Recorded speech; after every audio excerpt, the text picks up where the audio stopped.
Sabe aquela busca que parece que existe desde sempre de construir algo que fique, que dure mais que a gente? Um legado? Mas o que será que é, de verdade, uma construção que atravessa o tempo? Nessa nossa análise, a gente vai mergulhar fundo nessa pergunta, olhando para textos bem antigos que dão visões, olha, completamente diferentes do que significa ter uma casa. 13. 13 anos. Foi o tempo que o rei Salomão levou para construir só um dos seus palácios. Pensa nisso.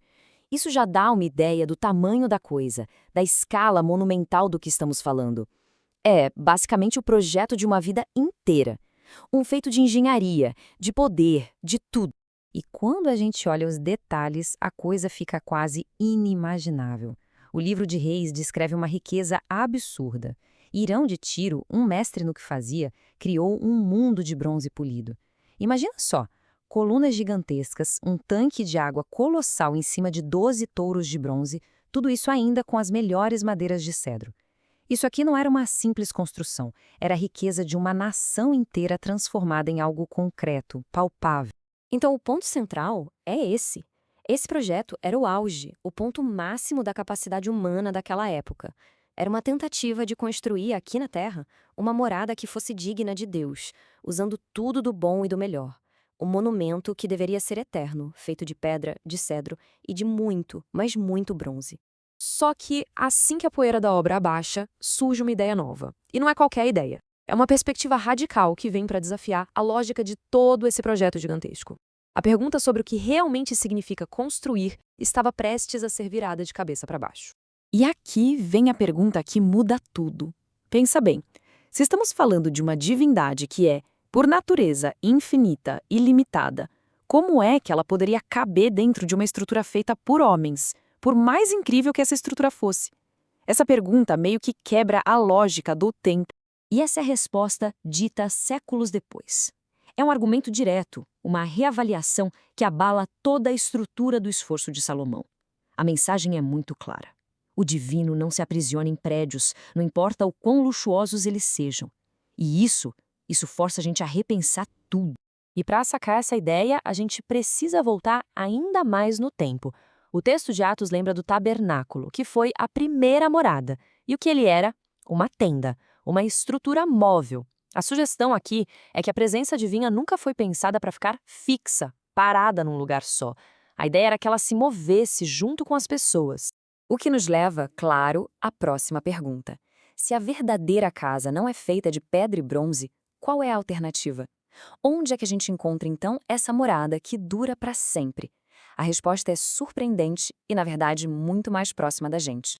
A resposta muda o foco da arquitetura para a biologia, do que é material para o que é relacional. Vamos dar uma olhada num projeto completamente diferente.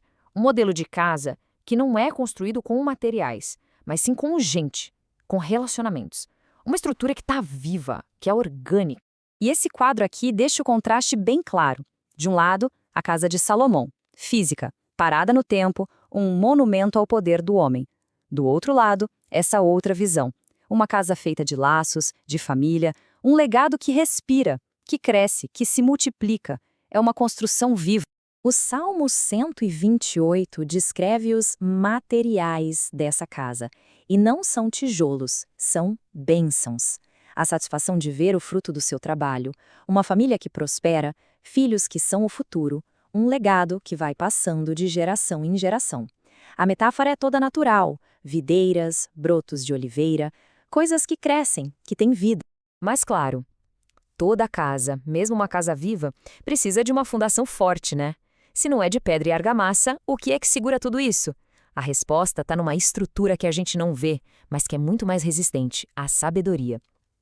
É sobre essa base que a casa viva é erguida. O livro de Provérbios dá pra gente o primeiro pilar. Uma vida longa, os cabelos brancos, não é só uma questão de tempo. Se torna um símbolo de honra, uma coroa, quando é resultado de uma vida de integridade, de retidão. É o caráter que dá valor ao tempo. E aqui a gente tem um contraste direto com aquela mentalidade do grande construtor. A verdadeira força, segundo essa sabedoria, não está no poder de conquistar, de dominar o que está fora. A força real está dentro, no autocontrole, na paciência. Dominar a si mesmo vale mais do que dominar o mundo. Por último, o terceiro pilar, A rendição. É aquele reconhecimento de que, por mais que a gente se esforce e planeje tudo nos mínimos detalhes, existe um plano maior que está fora do nosso controle. É sobre aprender a confiar, em vez de tentar controlar cada vírgula da vida.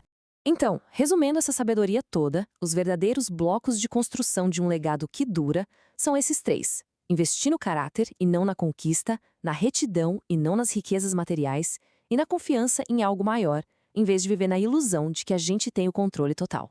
Essa jornada toda, que começa lá no Templo de Pedra e chega até aqui, nos leva a uma compreensão muito mais profunda do que significa construir.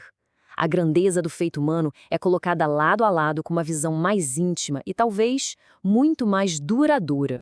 Se a gente resumir a viagem, fica assim. O ponto de partida é o concreto, o destino é o abstrato. A gente sai do físico e chega no espiritual. Saímos da construção de um monumento para chegar na construção de um legado. É uma mudança total naquilo que tem valor e que realmente fica. E assim, a análise toda termina com uma pergunta que fica no ar. Diante dessas duas visões de casa, uma baseada no poder que a gente vê e outra na força que a gente não vê, a questão que permanece é: sobre que tipo de fundação a vida e os legados são de verdade construídos?